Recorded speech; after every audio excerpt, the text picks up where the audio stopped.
светла воскресенска седмица.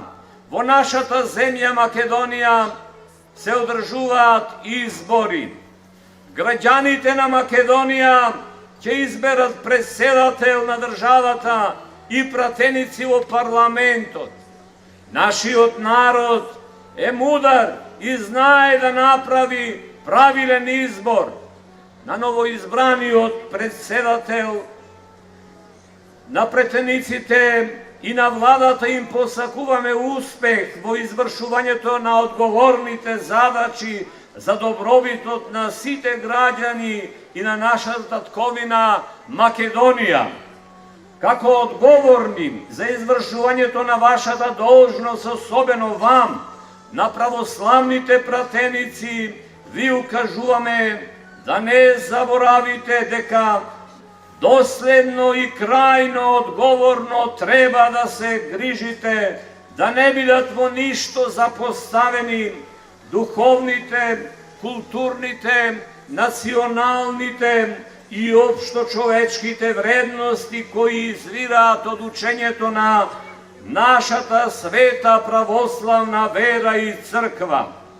Не заборавајте при донесувањето на врвните одлуки за доброто на граѓаните и општеството да се сообразувате со погоре посочените упатства, имајќи ги предвид зборовите на апостолот Петар и на другите апостоли кои велат: повеќе треба да му се покоруваме на Бога отколку на луѓето, односно да се спротивставите по секоја цена на се што е спротивно на Божите и природните закони, како и на Божјата волја, заради вашето, но и заради спасението на сите луѓе.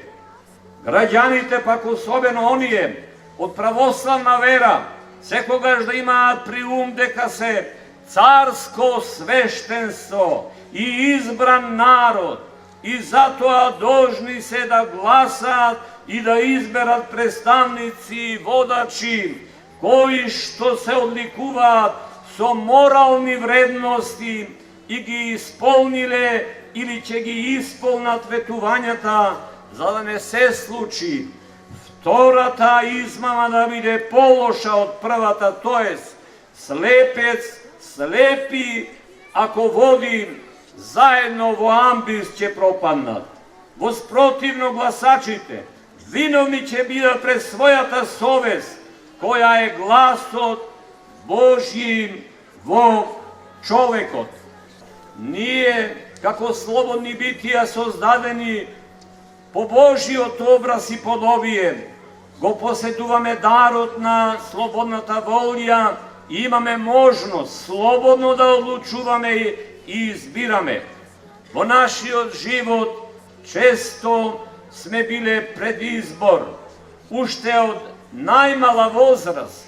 Така избиравме која играчка ја сакаме, со кои другарчиња ќе се дружиме и ќе играме, кој спорт ќе го избереме, во кое училиште ќе се запишеме, на кој факултет ќе студираме, кого или која ќе ги избереме за брачен другар или другарка, какво возило, стан или куќа ќе купиме и така натаму.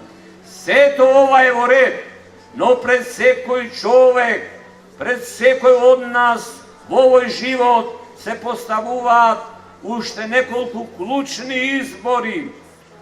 Ќе го избереме ли доброто или злото, вистината или лагата, светлината или темнината, животот вечен и духовната смрт, Бога ќе го избереме или ѓаволот.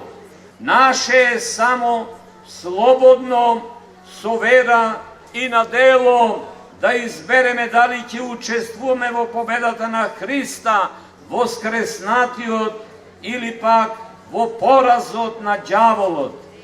Одлуката е само наша, затоа да направиме вистински избор меѓу доброто и злото, меѓу Бога и ѓаволот, прифаќајќи ги доброто и Бога, а отфрлајќи ги злото и ѓаволот.